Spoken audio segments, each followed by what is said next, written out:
Sex ചാറ്റിലും honey ട്രാപ്പിലും കൊടുക്കുന്ന ജസബേലുകൾ. പുരുഷന്മാർ വളരെ കാലമായി മോബ് ലോകത്തെ ഭരിക്കുന്നു. സംഘടിത കുറ്റകൃത്യങ്ങളുടെ ചരിത്രത്തിൽ പുരുഷന്മാർ മേധാവിത്വം പുലർത്തിയിട്ടുമുണ്ട്. പരമ്പരാഗതമായി അവർ സ്ത്രീകളെ വേശ്യകൾ, നർത്തകർ, സേവകർ തുടങ്ങിയ അടിമ വേഷങ്ങളിലേക്ക് തരം താഴ്ത്തുകയും ചെയ്തിട്ടുണ്ട്. എന്നാലും കഴിഞ്ഞ 2 പതിറ്റാണ്ടുകളായി ആ ചരിത്രം പരിമിതമായെങ്കിലും പ്രധാനപ്പെട്ട ഒരു പരിധിയിലേക്ക് മാറിയിരിക്കുന്നു. ലോകമെമ്പാടുമുള്ള നിയമനിർവഹണ ഏജൻസികൾ കൂടുതൽ പുരുഷ മോബ് തലവന്മാരെയും മയക്കുമരുന്ന് രാജാക്കന്മാരെയും അറസ്റ്റ് ചെയ്യുന്നതിനേക്കാൾ ഇപ്പോൾ സ്ത്രീകളുടെ സാന്നിധ്യമാണ് ശ്രദ്ധേയമാകുന്നത്. അവരെയാണ് അറസ്റ്റ് ചെയ്യപ്പെടുന്നത്. ട്രാൻസ് ക്രൈമിനെതിരെ സമീപകാല ഗവേഷണങ്ങൾ കാണിക്കുന്നത് ജയിലിലേക്ക് പോകുന്ന പുരുഷ മേധാവികൾ സാധാരണയായി അവരുടെ സ്വത്തുക്കൾ അവരുടെ ഭാര്യമാർക്ക്, സഹോദരിമാർക്കൊക്കെ കൈമാറുന്ന ഒരു സാഹചര്യമാണ്. മാഫിയയുമായി ബന്ധപ്പെട്ട കുറ്റകൃത്യങ്ങൾക്ക് ജയിലിലേക്ക് അയക്കപ്പെടുന്നവരിൽ 2.5% മാത്രമേ സ്ത്രീകൾ ഉള്ളുവെങ്കിലും മാഫിയ സാമ്പത്തിക സ്രോതസ്സുകളുടെ 1/3 അവർ നിയന്ത്രിക്കുന്നു എന്നുള്ളതാണ് ഏറ്റവും വലിയ പ്രത്യേകത. എക്സിക്യൂട്ടീവ് സ്ഥാനങ്ങൾ വഹിക്കുന്ന സ്ത്രീകളുടെ എണ്ണം വർദ്ധിച്ചുകൊണ്ടിരിക്കുകയാണ്. ഒപ്പം ക്രിമിനലുകളുടെ എണ്ണവും. വിർജീനിയ കുന്ന, Stephanie St Clair, Griselda Blanco, sister Ping, Maria Licciardi ഈ പേരുകളൊക്കെ കുപ്രസിദ്ധി നേടിയതാണ്. കള്ളപ്പണം വെളുപ്പിക്കൽ, നിയമവിരുദ്ധമായിട്ട് പണമെത്തിക്കൽ, ഹെറോയിൻ കടത്ത് തുടങ്ങി നിരവധി സംഘടിത കുറ്റകൃത്യങ്ങളിൽ ഏർപ്പെട്ടിരുന്നവരാണ്. ഹെറോയിൻ ഇടപാടുകൾ ഉറപ്പിക്കുന്നതിന്, പണം നേടുന്നതിനും സമ്പന്നരും ശക്തരുമായിട്ടുള്ള പുരുഷന്മാരെ വശീകരിക്കുവാൻ അവൾ തൻ്റെ വിലയേറിയ ആഭരണങ്ങളും ശരീരവും നൽകുമായിരുന്നു എന്നാണ് പറയപ്പെടുന്നത്. 1970കളിലും 1980കളിലും അവർ നയിച്ചതായി പറയപ്പെടുന്ന കൊലപാതകങ്ങളുടെ എണ്ണം 40 മുതൽ 200 വരെയാണ്. മെട്രോപൊളിറ്റൻ മിയാമി മുതൽ ന്യൂയോർക്കിലെ ക്യൂൻസ് വരെ ഇത് വ്യാപിച്ചു കിടക്കുന്നതായിരുന്നു. 1990കളിൽ ചൈനീസ് കുടിയേറ്റക്കാരെ അമേരിക്കയിലേക്ക് കടത്താൻ വൻ ശ്രമങ്ങൾക്ക് നേതൃത്വം നൽകിയ സ്നേഹഡ് എന്നറിയപ്പെടുന്ന സിസ്റ്റർ പിങ്ക്, മനുഷ്യക്കടത്തുകാരനെ ചൈനീസ് വിളിപ്പേരായിട്ടുള്ള ഈ സ്നേഹഡ് എന്ന ദുഷ്ടനാമം നേടിയെടുത്ത ആ സ്ത്രീ ഒന്ന് ആലോചിച്ച് നോക്കിയേ. ക്രൈം കുടുംബത്തിൽ തന്നെ ജനിച്ച മരിയ ലിസിയാഡി. ഇങ്ങനെ ഒരു കാലഘട്ടത്തിൽ സ്ത്രീകൾ അരങ്ങിൽ നിന്നും അണിയറയിലേക്ക് എത്തുകയായിരുന്നു. പക്ഷേ അത് ക്രിമിനലുകളായിട്ടാണെന്ന് മാത്രം. ഹണി ട്രാപ്പ്, ബ്ലാക്ക് മെയിലിംഗ്, തട്ടിക്കൊണ്ടുപോകൽ എന്നിങ്ങനെ സൂക്ഷിച്ചില്ല എങ്കിൽ കുഴിയിൽ വീഴാവുന്ന കാലമാണ് ഇത് എന്ന് മറക്കരുത്. ഇപ്പോൾ നടക്കുന്ന കൊലപാതകങ്ങൾ ആകട്ടെ, അല്ലെങ്കിൽ തട്ടിക്കൊണ്ടുപോകലുകളാകട്ടെ, ഹണി ട്രാപ്പ് കേസുകളാകട്ടെ, കേസ് ഏതായാലും അതിലൊരു സ്ത്രീ കൂടി പങ്കാളിയായിരിക്കും എന്ന അവസ്ഥയിൽ കേരളവും എത്തിയിരിക്കുന്നു എന്നുള്ളതാണ്.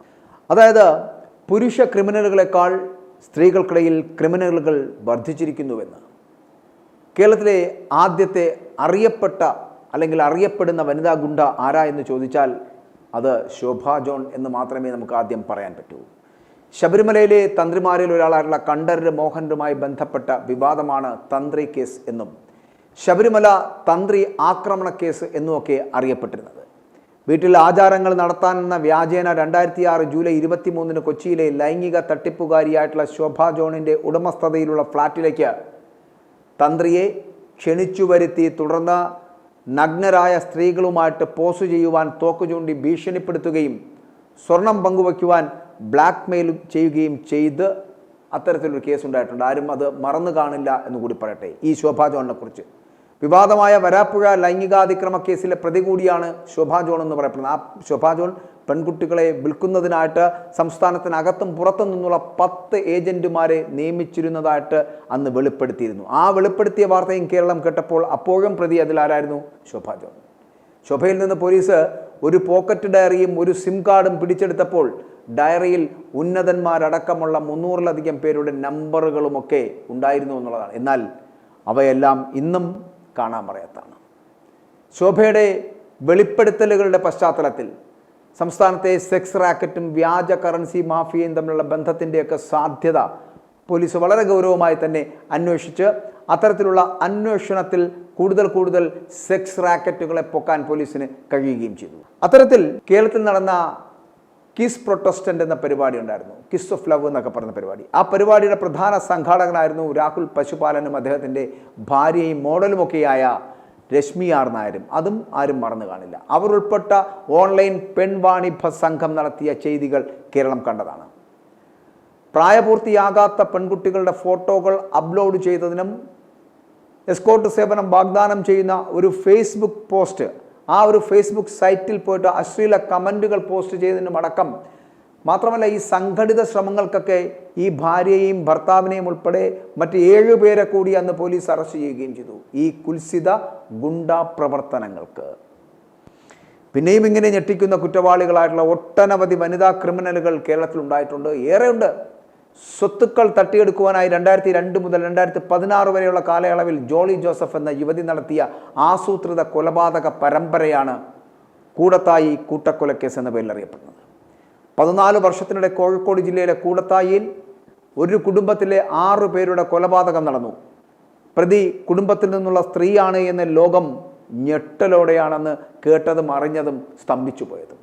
+2 യോഗ്യത മാത്രമുള്ള ഒരു വീട്ടമ്മ NIT പ്രൊഫസറായി വേഷം കെട്ടിയതും സയനൈഡ് ഉപയോഗിച്ച് ബന്ധുക്കളെ കൊലപ്പെടുത്തിയതുമെല്ലാം കേരളം വളരെ നടുക്കത്തോടു കൂടിയാണ് കേട്ടത്. അന്ന് നടന്ന 6 മരണങ്ങളിലും ദുരൂഹതയുണ്ട് എന്നും അന്വേഷണത്തിൽ 6 മരണങ്ങളും കൊലപാതകമാണെന്ന് ഉറപ്പിച്ചതോടുകൂടിയാണ് കല്ലറ തുറക്കാൻ തീരുമാനിച്ചതും ജോളി ജോസഫ് എന്ന കൊടും ക്രിമിനലിനെ ഇരുമ്പഴിക്കുള്ളിലാക്കാൻ കഴിഞ്ഞതും. 2019 ഒക്ടോബർ 5-നായിരുന്നു മുഖ്യപ്രതിയായിട്ടുള്ള ജോളി അറസ്റ്റ് ചെയ്യപ്പെടുന്നത്. പിന്നെയുമുണ്ട് അങ്ങനെ സ്വത്തിനു വേണ്ടിയിട്ട് ഷെറിൻ എന്ന ചാരക്കണ്ണുള്ള സുന്ദരി കൊന്നുതള്ളിയ ചെങ്ങന്നൂരിലെ ഭാസ്കര കാരണവർ. ചെങ്ങന്നൂർ ഭാസ്കര കാരണവർ വധക്കേസിൽ ജീവപര്യന്തം തടവിന് ശിക്ഷിക്കപ്പെട്ട വനിതാ ക്രിമിനലായിട്ടുള്ള ഷെറിൻ കൊടും കുറ്റവാളിയാണ്. 3 ജീവപര്യന്തം തടവിന് ശിക്ഷിക്കപ്പെട്ട ഷെറിന് ആ ശിക്ഷകൾ ഒരുമിച്ച് അനുഭവിച്ച് 14 വർഷം ജയിൽ ശിക്ഷ അനുഭവിച്ചതിന് ശേഷം നമ്മുടെ സർക്കാർ അവർക്ക് ശിക്ഷാ ഇളവ് നൽകാൻ ശുപാർശ ചെയ്ത നടപടിയടക്കം നമ്മൾ കണ്ടതും, പക്ഷേ ആ നടപടി നടപ്പിലാക്കാതെ കേരള ഗവർണർ തടഞ്ഞു വച്ചതും നമ്മൾ കേട്ട കഥകളാണ്.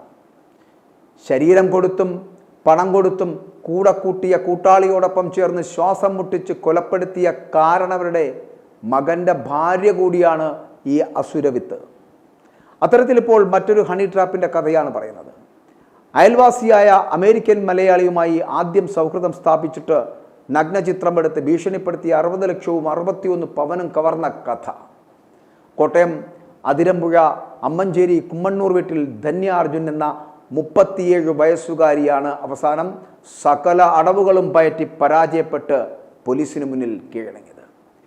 അയൽവാസിയായ അമേരിക്കൻ മലയാളിയുമായിട്ട് ആദ്യം സൗഹൃദം സ്ഥാപിച്ചിട്ട് നഗ്നചിത്രമെടുത്ത് ഭീഷണിപ്പെടുത്തി 60 ലക്ഷം രൂപയും 61 പവനും കവർന്ന സംഭവത്തിൽ തട്ടിപ്പുകാരിയായ ധന്യ അവസാനം ഗത്യന്തരമില്ലാതെ പോലീസിൽ കീഴടങ്ങിയിരിക്കുന്നു.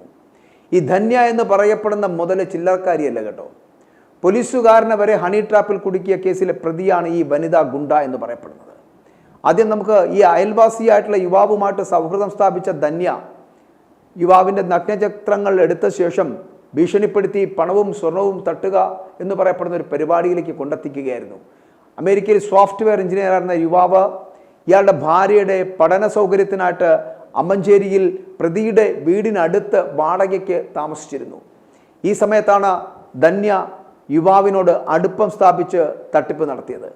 അടുത്ത് ഇടപഴകിയ ശേഷം യുവാവിൻ്റെ സ്വകാര്യ ചിത്രങ്ങൾ പകർത്തുന്നു. ഈ ചിത്രങ്ങൾ പരാതിക്കാരൻ്റെ ബന്ധുക്കൾക്കും മറ്റും അയച്ചു കൊടുക്കുമെന്ന് ഭീഷണിപ്പെടുത്തുന്നു. പല തവണകളിലായിട്ട് അങ്ങനെ 60 ലക്ഷം രൂപ യുവതിയും ഭർത്താവ് അർജുനും ചേർന്ന് ഇയാളുടെ കയ്യിൽ നിന്നും തട്ടിയെടുക്കുന്നു. ഇനി ഈ വിവരമൊക്കെ അറിഞ്ഞെത്തിയ പ്രതികളുടെ സുഹൃത്തായിട്ടുള്ള മണർകാട് സ്വദേശിയായിട്ടുള്ള അലൻ തോമസും യുവാവിനെ ഭീഷണിപ്പെടുത്തി ഇയാളുടെ അക്കൗണ്ടിലേക്ക് പണം അയപ്പിക്കുന്നു. ഇങ്ങനെ പണം തട്ടിയെടുത്ത പ്രതികൾ വീണ്ടും വീണ്ടും ഭീഷണിപ്പെടുത്തി യുവാവിൻ്റെ ബാങ്ക് ലോക്കറിൽ സൂക്ഷിച്ചിരുന്ന, അതായത് ഈ കുടുംബാംഗങ്ങളുടെ ഒരു 61 പവൻ സ്വർണ്ണാഭരണങ്ങൾ കൂടി തട്ടിയെടുത്തു. 61 പവൻ സ്വർണവും നഷ്ടമായതോടുകൂടി യുവാവ് പോലീസിൽ പരാതി നൽകാൻ തീരുമാനിക്കുന്നു. ധന്യ മുൻകൂർ ജാമ്യത്തിന് ശ്രമിച്ചതോടെ അറസ്റ്റ് വൈകുന്നു. ജാമ്യാപേക്ഷ തള്ളിയ ഹൈക്കോടതി അന്വേഷണ ഉദ്യോഗസ്ഥന് മുന്നിൽ ഹാജരാകാൻ ഉത്തരവിട്ടതോടെയാണ് ഇവർ പോലീസിന് മുന്നിൽ ഇപ്പോൾ കീഴടങ്ങേണ്ട ഒരു സാഹചര്യം ഉണ്ടായത്. ധന്യ സ്ഥിരം തട്ടിപ്പുകാരിയാണ് എന്നാണ് പോലീസ് പറയുന്നത്. ലൈംഗിക ബന്ധവും മദ്യവും കൈക്കൂലിയായി ആവശ്യപ്പെട്ടു എന്നാരോപിച്ച് ഗാന്ധിനഗർ പോലീസ് സ്റ്റേഷനിലെ ഒരു ഉദ്യോഗസ്ഥനെ കേസിൽ കുടുക്കിയ സംഭവത്തിലെ പ്രധാന പ്രതി കൂടിയാണ് ഈ പറയുന്ന ധന്യ അർജുൻ.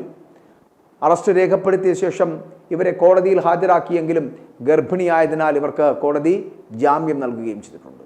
ഇങ്ങനെ എണ്ണി പറയാൻ നിരവധി കേസുകളുണ്ട്. ഇത്തരത്തിൽ തേൻകണിയൊരുക്കി പുരുഷന്മാരെ കൊടുക്കുന്ന ഒരു വലിയ വിഭാഗം ഇന്ന് കേരളത്തിൽ തന്നെ ഉണ്ട് എന്നുള്ള കാര്യത്തിൽ സംശയമില്ല. ഇനിയും ഇത്തരത്തിലുള്ള തേൻകണികളിൽ ആരും വീഴില്ല എന്ന് പറയാൻ കഴിയില്ല. കാരണം ഇനിയും സെക്സ് ചാറ്റും തേൻകണികളുമായി ഇറങ്ങുന്ന വനിതാ ഗുണ്ടകൾ കൂടുകയാണ്, കുറയുകയല്ല. i2i News, an eye for truth. i2i News subscribe ചെയ്തിട്ടില്ലാത്തവർ ഇപ്പോൾ തന്നെ സബ്സ്ക്രൈബ് ചെയ്യുക. നോട്ടിഫിക്കേഷൻ ലഭിക്കുവാൻ ബെൽ ബട്ടണും അമർത്തുക.